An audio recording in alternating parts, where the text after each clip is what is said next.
بینەرانی بەڕێز سڵاوتان لەبێ من محەممەد جەباری خۆشحاڵ و بەختەوەرم جارێکی تر لە پرۆگرامی بە کوردی بەیەوەی بەڕێز گەیشتمەوە لە ئاڵلقەی ئەم جاری پرۆگرامی بە کوردیدا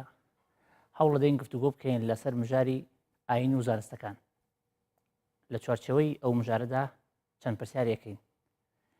ئایا پەیوەندی لە نێوان ئاین و زانستەکان چییە؟ هەروەها تا چەند زانستی نوێ لە خزمەتی چاک-تێگەیشتنە لە ئاین؟ ئایا زمانزانی تا چەند یارمەتی دەرە بۆ تێگەیشتن لە ئاین؟ ئەی زانە و بیرمەندانی کورد چۆن لە ڕۆڵی زانستەکانیان ڕوانیوە؟ بۆ شەنوکەوکردنی تەورەکانی ئەم ژارە لەگەڵ بەڕێز مامۆستا عەبدوڕەحمان سەدیق لەو بارەوە گفتوگۆ دەکەین. مامۆستا سڵاو لێبێ، ئەم کاتی جنابەت باش. سڵاو لە ئێوەش. مامۆستا ئەمڕۆ دێنە سەر تەورێک کە زۆر گفتوگۆ لەسەر کراوە، زۆر باسوخواسی لەسەر کراوە، کتێب لەسەر دانراوە، ئەوش دوانە یاخود دیالکتی نێوان ئاین و زانستە. ئایا زانست پێش ئاینە یان ئاین پێش زانستە؟ ئایا ئەم چۆن ئەم پەیوەندی ڕێکخرێ لە بۆچوون یان لە ڕای جەنابەتەوە چۆن ینی لەم بۆچوونانە ئەڕوانی یان بۆچوونێکی تر تەیە جەنابەت سەرباری ئەم بۆچوونانە؟ بەڵێ بەناوی خۆی بەخشندەی میهرەبان. دیارە سەرەتا دەبێ ئەوە بڵین کە کاتێ باس لە ئاین دەکەین بوارەکانی کارکردنی ئاین تایدا و بواری کارکردنی زانستەکان ئەگەر چی هەر کەسە بواری خۆی هەیە و گیان، بەڵام دوجار ئاینی ڕاستەقینە کە بریتە لە دەقەکان لەگەڵ زانستی ڕاستەقینەدا ئەم دوانە دژبەیەک ناوەستنەوە، بەڵام ئەو دژبەیەکی لە نێوان ئەڵێن لە نێوان ئاین و زانستە هەیە ئەوە تێگەشتنێک لە ئاینە کە لەگەڵ زانستی ڕاستەقینە وێک نایەتەوە، یان تێگەشتنێکی چۆنەڵێ ناڕاستە یا بابەتێکی زانستی هێشتا تیۆرە نەبووتە فاکتێک و نەبووتە ڕاستی و حەقیقەتێکی زانستی لەگەڵ دەقە ئاینەکە وێک نایەنەوە. بۆیە لەگەڵ تێپەڕبوونی کاتدا و لەگەڵ فراوانبوونی ئاسۆی بیرکردنەوەی مرۆڤەکان و پێشکەوتنە مادیەکانە هەمیشە ئاین قازانجی کردووە. کەواتە وەختی ئاین لە بوارە معنەوی و لە بوارە واتاییەکە قسەمان بۆ دەکا، لە بوارە مادیەکەدا زانست قسەی خۆی هەیە و پێشکەوتنی خۆی هەیە. وەختێکە ئاین لە بواری بەهاکاندا قسەمان بۆ دەکا، ئاین لە بواری بەهاکان قسەمان بۆکە، زانست لە بواری چۆن ئەڵێ ئەو پێشکەوتنە مادیە و لە بواری ئەو ڕاستیەکان ڕاستیە زانستیەکاندا قسەمان بۆ دەکە. بەمانەیەکی تر قسەکانی ئاین خەبەرن، بەشێک لەم خەبەرانە پەیوەندی نێوان مرۆڤ و خوددایە واتاییە نەبینراوە ئەوە لە مختەبەرە تێست ناکرێت. ئەوە پەیوەندە بە بیر و ڕای یا با بڵێن باوەڕی ئینسانەکان خۆیان لە نێوان خۆیان و خوددا. بەڵام زۆرێک لەو بوارانەی کە ئاین قسەی تێدا دەکا ئەمڕۆ زانست دەتوانێت سوود بە ئاین بگەێنێ، بەشێک لە خەبەرەکانی ئاین لە مختەبەری زانستدا دەتوانین تێست بکەین. بەمانەیەکی تر کەواتە ئێمە لە ڕوانگە قورئانێکەوە بە وەکو تەرازویەک بچین بۆی بەپێی قوتابخانە جۆرا و جۆرەکان، یعنی زانست و چۆن ئەڵێ معریفە، علم و معریفە وانە لە زمانی ئینگلیزی ئێمە بە زانست دەڵێن ساینس، ئەوانە بە معریفە ئەوترە نۆڵج. ئایا مەسەلەن کامیان فراوانترە؟ بیردۆزێک پێی وایە معریفە فراوانترە لە زانست بۆ نمونە، هەیە پێی وایە زانست فراوانترە. بەسەگە لە ڕوانگە قورئانێکە تەماشاکەی زانست بە مانای علم فراوانترە لە بواری معریفە. بەو مانایی کە خودای گەورە کە علمی مطلق و چۆن ئەڵێ زانستی ڕەها لە لای خوددایە، ئەو کاتە دەبینی خودای گەورە ناوی خۆی نەناوە عارف، ناوی خۆی ناوە عەلیم، ناوی خۆی ناوە عەلام الغیوب. کەواتە لە ڕوانگە قورئانێکەوە بۆ دەرەکەوێ زانست فراوانترە، معریفە بەشێکە لی. ئەگەر چی لە قوتابخانە زانستی و بیرمەندەکانی ترە ڕەنگە قسەیەکی تریشان هەبوو. کەواتە لێرە وەمان دەرەکەوێ هەمیشە زانست دەتوانێت وەڵامی چۆنمان بدات. کە چەند پرسیارێ بکەین هەمیشە دەڵێن هەر کاتێک گوتمان بۆچی ئێمە دەژین لەم دنیاە، زانست حەقی لەم وەڵامە نییە و بەدوای وەڵامی بۆچی ناگەڕێ. ئەوە ئاینە پێمان دەڵێ ئێمە بۆچی لێرەین، بەڵام لە ئەو دوای ژیانماندا چۆن دەژین و پرسیار چۆن دەکەین، زانست وەڵامی پرسیاری چۆن دەداتەوە، چۆن دەژین. کەواتە ئەگەر کاتە زانست وەڵامی پرسیاری چۆن دەداتەوە، ئاین وەڵامی پرسیاری بۆچی دەداتەوە. کەواتە بەم پێودانگە دەتوانین بڵێن هەتا زانست پێشکەوێ ئاین قازانجێتی لە پێچەوانەی بیر و بۆچوونە دواکەوتوەکانی داعش و تاڵیبان و قاعیدە و ئیسلامی توندڕە و ئیسلامی تاریک بیر کە هەمیشە دش بە زانست دەوەست. مامۆستا خاڵێکی تر هەیە هەمیشە زانستی نوێ ئەو زانستانی کە تازە شتی نوێ دیارە بڵێن دێتە ئاراوە ئایا پەیوەندی لەگەڵ دین چۆرە مەسەلەن بۆ چونێکی پێ وایە پێکاتی مشکی بەشەرە ئەوە بڕێرە دەکەوە ئەم زانستە لەگەڵ دین ئەگونجێ یا ناگونجێ واتە مسلمان زیاتر بەلا عاتفێ هەڕوە کەسی زانستی بەلا ئەکادمیانی کەڵێن ئەوە دەبێت تەوازن ڕابگرێت ئەم پەیوەندی چۆن ڕێگەخرێ ئەمە بابەتێکی زۆر گرنگە. پێم وایە لێرە زانست خزمەت بە ئاین دەکە با بچین بۆ تازەترین قسە یعنی تۆ کۆنفرانسی وەزارەتی ئەوقافت بینی لە بواری ڕێخستنی گوتاری ئاینی بۆ نمونە زۆربەی ئامادەبووان قسە ئەکەن ئەڵێن پێویستیمان بەوە هەیە بۆ نمونە ژمارەی ئەو مزگەوتانەی کەوا لەلا کۆڵانەکان و لێرە و لەوێ زۆربەی زۆرن ژمارە ئەو مزگەوتانی کە وتاری هەینی تێدایە دەکرێت وەکو سەردەمانێک ئێمە ئەو وتارانە کەم کەینەوە و لە چەند شوێنێکی گرنگ و بوونی وتاربێژی زۆر زانست چۆن ئەڵێ خاوەن زانست لەوێ بە وتاری هەینی هەبێ باشە کە تۆ وەختی وتاری هەینی لەم حاڵەتە ئەمە داوایەکی ڕەوایە ئەمە لێرە چه خزمەت بەم جێبەجێکردنی ئەم داوای ئەتوانێ بکە بۆ نمونە زانستی ئەندازیاری هەندەسە چۆن یعنی وەختی ئەگەر تۆ بتەوێ هەموو شاری هەولێر یان ناو شاری سلێمانی یان دوهۆک یان هەڵەبجە یان کەرکووک بتەوێ ئەم شارانەوە لێ بکەی خەڵکێک ئەڵێ ئەگەر 50,000 کەس بێتە نوێژی هەینی لەم شارە ئەگە دابەشی 5 مزگەوتی بکەی 5 مزگەوتی سەرەکی ئیشەکەت ئاسانە بێ و ڕاستی شەو داوایەکی ڕەوایە و ئەو ڕاستپاردێشت بۆ جێبەجێکە بەڵام ئەمە ئەندازیاریە پێت دەڵێن مزگەوتێک ئەگەر ئێمە 5 مزگەوت بۆ 50,000 بێ هەر مزگەوتێ 10,000 کەس بگرێ باشە ئەگەر مزگەوتێ 10,000 کەس بگرێ دیزایانی چۆن بێ ئایا ڕاستە مزگەوت ئەم دیزایانانی ئێستا بۆ مزگەوتەکەین خۆ ئەمە دیزایینێک نییە خواوای فەرموبێ بەم شێوازە ئایا ناکرێت شێوازێکی تر بێ مزگەوت هەڵی بەشەرە یعنی دیزایانی مزگەوت ئایا ناکرێت بە شێوازێکی تر بێ ئەگە بتێ جێ 10,000 کەس لە مزگەوتێ کا بکەیتەوە هەندەسەی ئەندازیاری ئەلکترۆنیک پێویستە ئەم دەنگە چۆن دابەشەکەی بەسەر ئەم مزگەوتە گەورەیە کە 10,000 کەسی تێدا جێوانە چۆن دێنە ژوور ئاسانە بەس چۆن دەچنە دەر ئەبینی کەواتە تۆ بینین لە فیستیڤالەکانی بۆ نمونە بارازیل و ئەرجنتین ملیۆنەها کەس دێنە دەر کەس ناکەوێتە ژێر پێی کەسەوە بەس خەڵک لێرە ئەچێ بۆ حەج ساڵانە ڕوحێکی و ئەترسێ بکەوێتە ژێر پێوە چەندین کەس ساڵانە گیان لە دەسەدەن ئەمانەی چی ئەمانەی وای ئەمانە هەمووی لە ڕووی زانستی نەتوانراوە ئەم خەڵکە کە ژمارەشیان کەمە لە چاو فیستیڤاڵی وڵاتەکانی تریشەوە نەتوانێت ڕێکی خەی بەسە لەم بڕوانە تۆ حاڵەتێک تەیە ئێستا گرفتێک تەیە زانستی مەسەلەن کارگێڕی و ئابووری نوێ دەتوانێت حەلیکان نوێ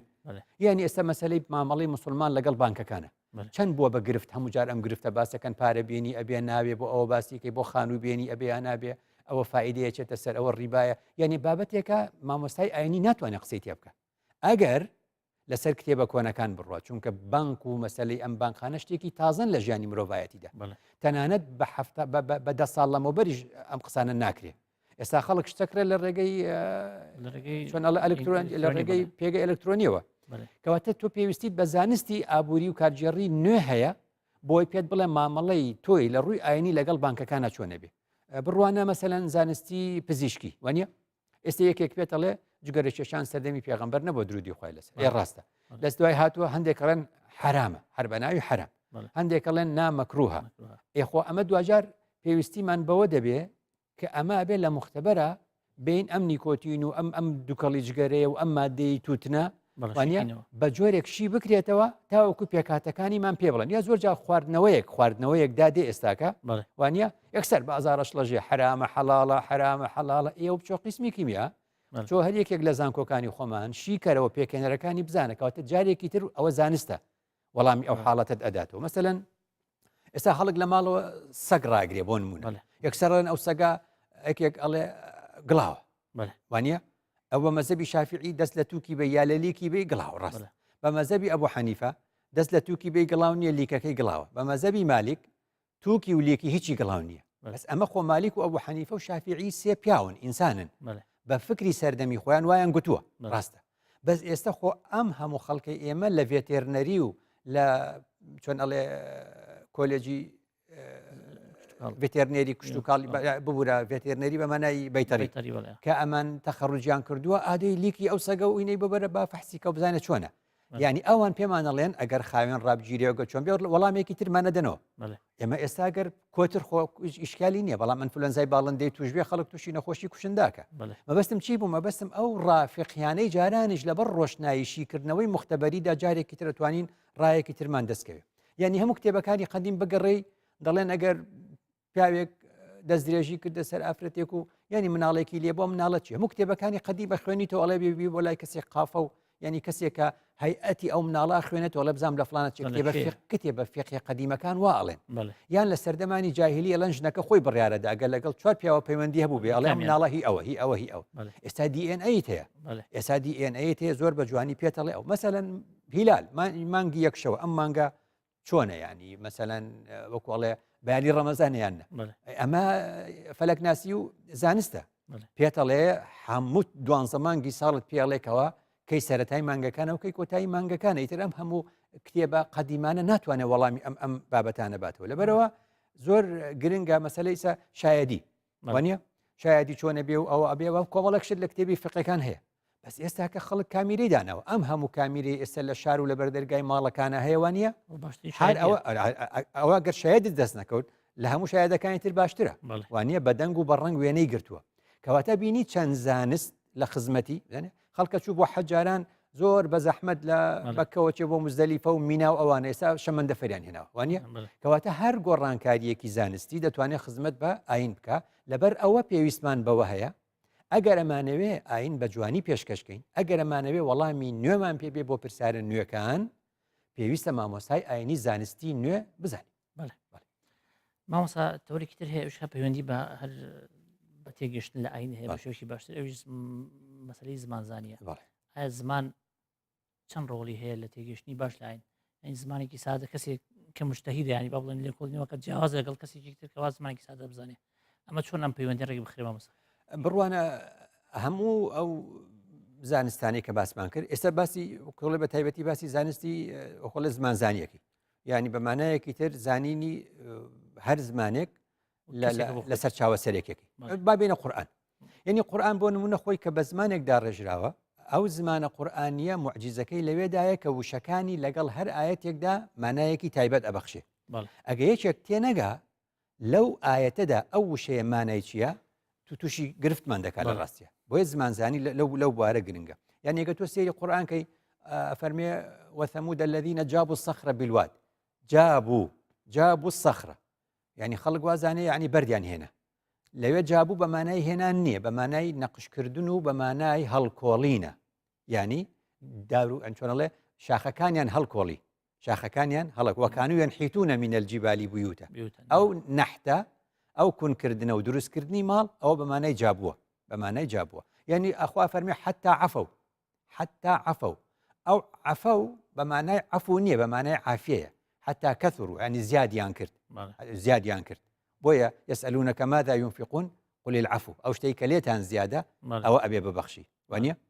مثلا الله اقتلوا يوسف أو يطرحوه أرضا براكان يلان يوسف بكجن أو يطرحوه أرضا الله بيششن بزويدة يا خويج أو هركش نكية يطرحوه أرضا لزمان قرآن يعني دوري خانة وبولاتي كتير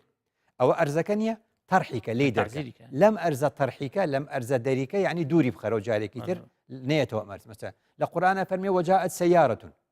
أو سيارة أم سيارين يك إما همانة سيارة إما أو أسنية بس وجاءت سيارة لقرآن يعني قافلك يعني خلقك نفركان أو نفرانا كوا برقا وأرون بوا قلت لي مثلا أبا سيارة مثلا أخوة فرمي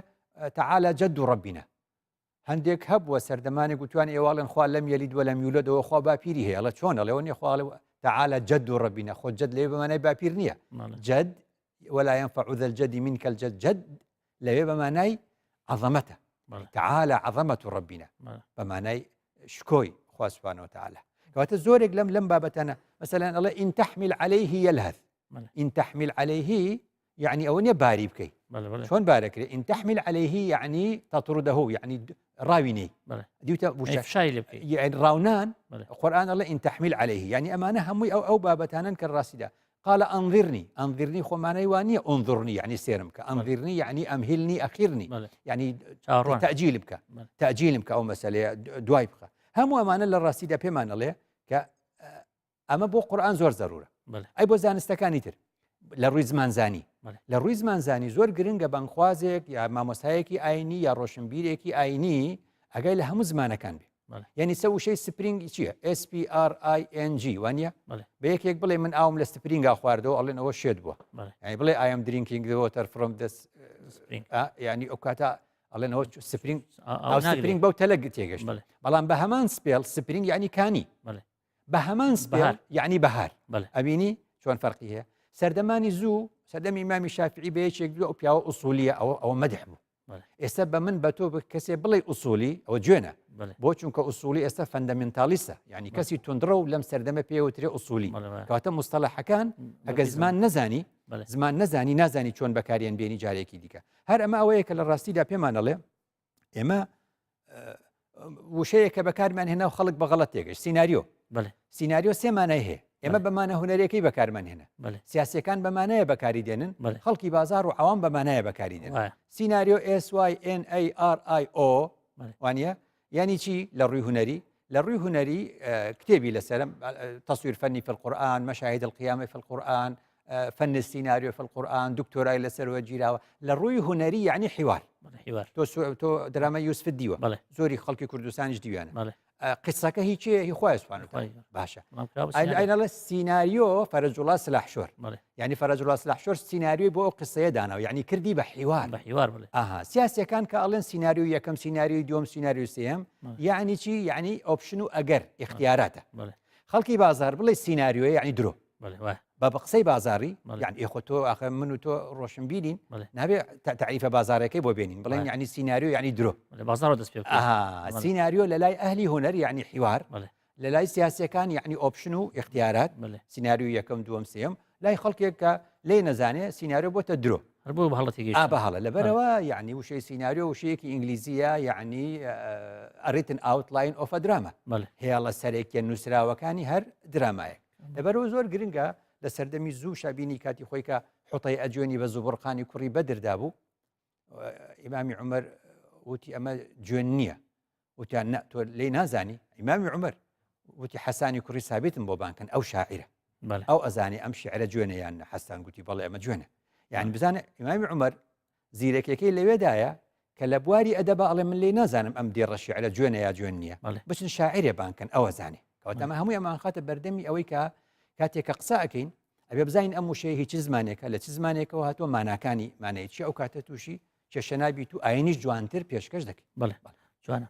ئەمەسا خاڵێکی تر هەیە هەمیشە باسی وەکەین کە زانا و بیرۆدانی کورد چۆن لە ڕۆڵی زانستیان ڕوانیوە دیارە زۆر خزمەتی زانستیان کردووە ئەوەی کە توانی بیانە و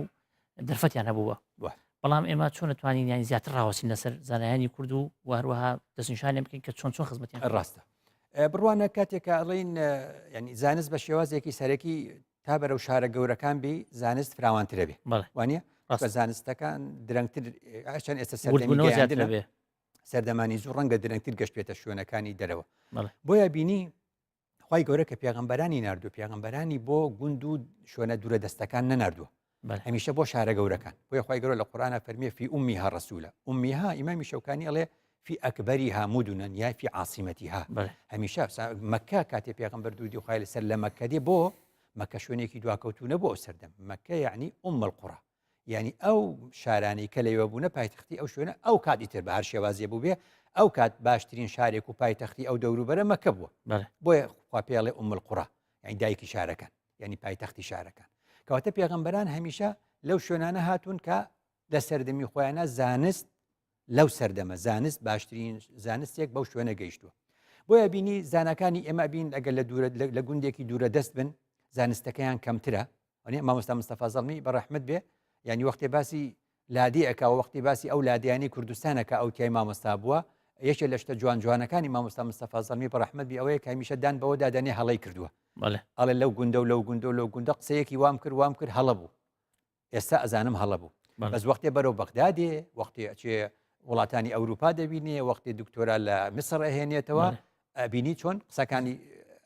جوانتر و چاکتر و بەپێستر و فراوانتر دەبێت ئەمە بەڵگەیە لەسەر ئەوەی کە زانای کورد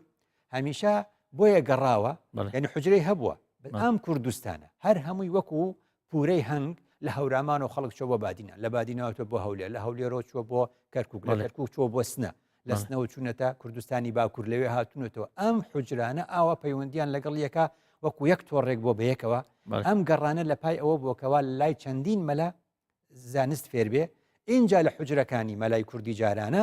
زانستە جیاوازەکان خوێنراوە بیرکاری خوێنراوە بۆ ئەوەیکەوە باسی میرات دابەشکردنی کرد بزانێ ینی کەرتەکان چۆنە ژمارەکان چۆنە لەگەڵ فەلەکناسی لە حجرەدا خوێنراوە جاران بۆیە زانای ئاینی کورد فراوان بووە بۆیە لە هیچ زانایەکی کوردی قەدیم لە زانای کوردی ڕاستەقینە ئەم حکایەتی سەبایە و داعش و ڕەجمکردن و بۆ نتبیستوە بۆ نتبیست لەبەرەوەی بەلای شتیوایە نەچوونە بەلای ژیان ناچوونە بەلای ئاینێک چوونە بەلای تێگەشتنیەک چوونە کە ئەم شتانیان خستۆتە دواوە بەلای ژیان دۆستیە چوونە تەنانەت لە ئاستی دنیاشدا هەر زانای کورد ئەمە بوارەکەی بۆ کە هەمیشە بە شێوازێکی زانستی زانست خواز بووە اینجا ئاین خواز بووە بزانە خەڵک تەبایع ئیستیبدادەکەی عەبدوڕەحمان کەواکیبی زۆر باسەکە بەڵام ئەوەی کە کتێبێکی لە تەبایع ئیستیبدادەکە باشتر بێ ئوم القوڕاکەیەتی کتێبێکی هەیە عەبدوڕەحمانی کەواکیبی بەڕەحمەت بێ عەبدوڕەحمانی کەواکیبی لە 1855 لەدایک بووە لە 1902 دەرمان خوارد کراوە لەلایەن دەوڵەتی عوسمانیەوە لەبەر بیر و بۆچوونە جوانەکانی لە بەیروتە دەرمان خواردیان کرد 1902 کتێبێکی هەیە بە ناوی ئوم القوڕا لە ئوم القوڕایە چیرۆکێک ڕێکەخا خۆی چیرۆکێک ڕێکەخا ئەڵێ ئەوە 20 کەسمان هەیە ئەم 20 کەسە نوێنەری